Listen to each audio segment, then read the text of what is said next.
Hi, everyone.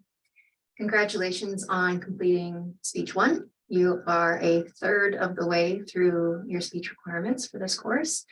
Our next speech will be a persuasive speech, and it will be longer and will involve a bit more research. And I wanted to touch on some of the differences between informational and persuasive speaking. So when you speak from an objective and informational point of view, you are trying to present information to your audience in a non-biased, non-persuasive way. You are letting them decide what to do with that information. In persuasion, you are encouraged to use language that is more compelling, that is in some ways more active. You are trying to increase those feelings of pathos or emotion within your audience. Obviously, you want to do this in an ethical or ethos related way. You want to provide good quality evidence. You don't want to be too one-sided when you are offering persuasion, and you want to provide plentiful logos or evidence. So again, going back to that rhetorical triangle of I am an ethical speaker. That's my ethos, and I want to instill that in my audience. I want them to think well of my credibility and ethos. I am using ethical sources that are trusted and vetted, that have been verified to be true, that are not purely opinion. I am providing plentiful evidence to my audience to try to convince them of my point of view, but I am also using that human connection, that pathos, to convince them. And that often appears as stories of either your own experience or the experience of others, and ways that you can relate to your audience. So I'm going to pull up the speech 2 assignment and take a look at it with you. So your speech 2 is your persuasive speech. It is a 100-point speech. And for this one, I would like you to focus on a problem in your community.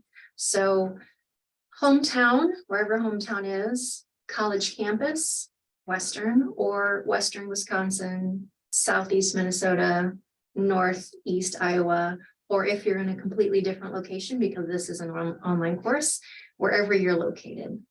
And I want you to think about the things that you see in your community that are problematic. A couple that I immediately think of in my community of La Crosse is we have an increasing problem with housing for the unhoused. We have had multiple attempts in our community to find a solution, and that has included everything from moving the homeless camp south of town to renting out hotel rooms for people who are unhoused to figuring out maybe purchasing a property in our community. And there's always an issue of people not wanting that in my backyard. So what is the solution? We will always have people in our communities who need something and might not have the capability where they are in their lives at this moment to pay for housing, to sustain housing. But is it our ethical responsibility as members of our community to help them, and how can we help them? So that's one that immediately comes to mind for me, including other issues like our roads, the condition of our roads in winter, the condition of our sidewalks, and issues of accessibility for people who are in wheelchairs or less mobile. So things that you see in your community, in your campus, in your hometown that frustrate you, that you have maybe been personally touched by, or someone you know has been touched by, and that you can find some hopefully local resources to help back your point of view. So this speech will be longer, 5 to 8 minutes, as always with an over/under of plus or minus 30 seconds, so 4.5 minutes to 8.5 minutes. You may use visuals, you may use PowerPoints or imagery or a short video. If you do use a video clip within your speech, I ask you to keep it to no more than 1 minute, because we want most of the speech to be you presenting. You are required to have at least 3 sources that you're using, and those should be 3 distinct sources. So not 3 pages from the same website, but 3 individual sources from different publications. And then you are also required to present this speech in front of a group of 3, or arrange with me to present on Zoom. So this was the only speech that you're required to have an audience. And if you don't have an audience, unfortunately, you won't receive a grade for the speech and you will be asked to redo it. So keep that in mind. Start thinking about now who you might be able to ask. And because it's a relatively short speech, this might be something you could do at work during a break, gathering a couple coworkers to come watch you, or friends and family. I know personally, I would prefer to do it to people I don't know as well than to present to my friends and family, because I feel like they judge me a little bit more than maybe strangers might, but who you present to is totally up to you. And I have two outline patterns that I'm recommending you use for this speech. The first one being problem solution, which, as it sounds, you start with identifying and explaining and justifying why the issue is a problem, and then you propose a solution to that problem.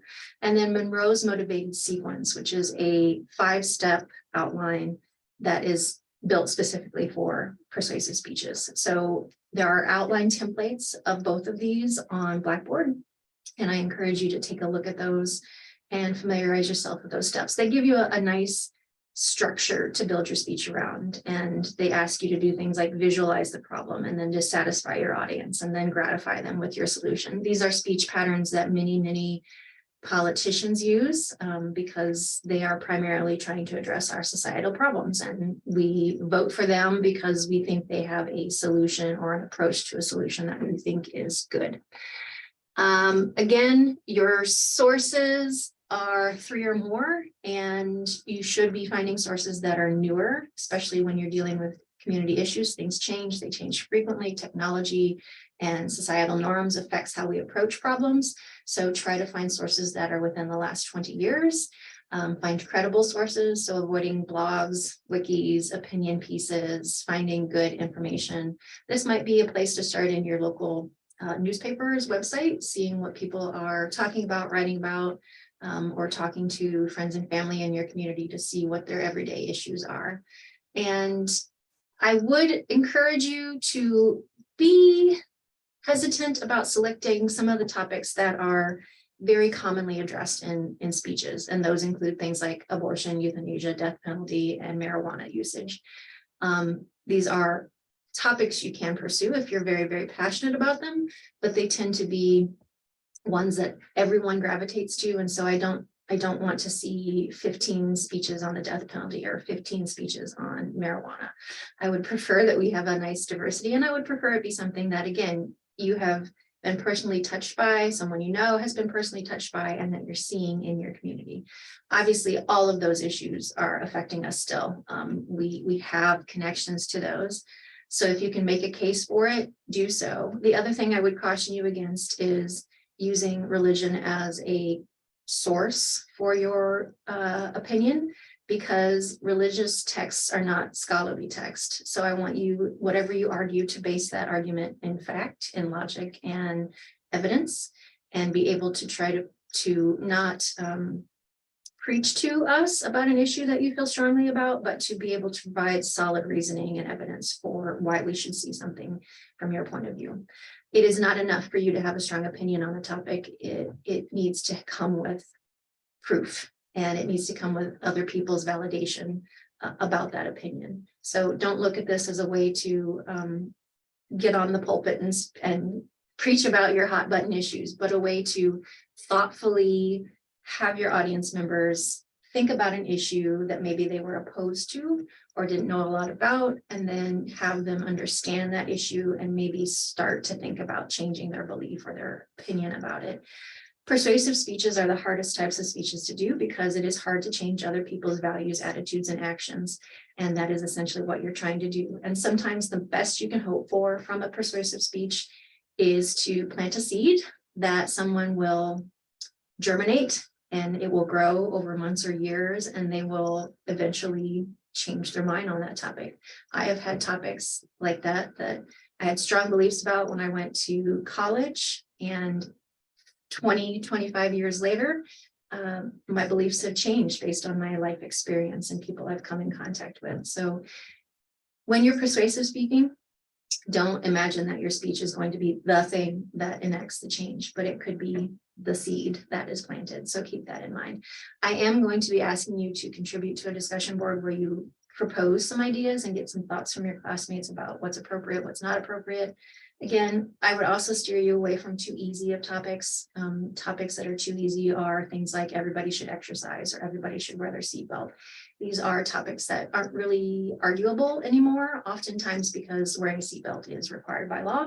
And most of us know and have been told our whole lives that we should exercise, eat right, get enough sleep.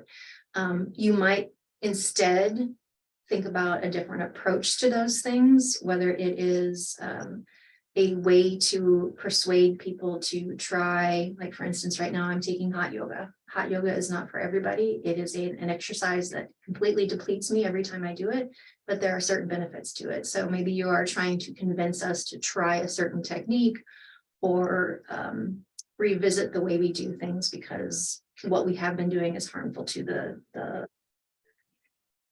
So be thinking about topics that are of interest to you and that you think would be of interest to your audience, your classmates, and start thinking about who you could invite to sit in and listen on your Persuasive Speak, or connect with me as to a date where you could sign up on Zoom to present your speech.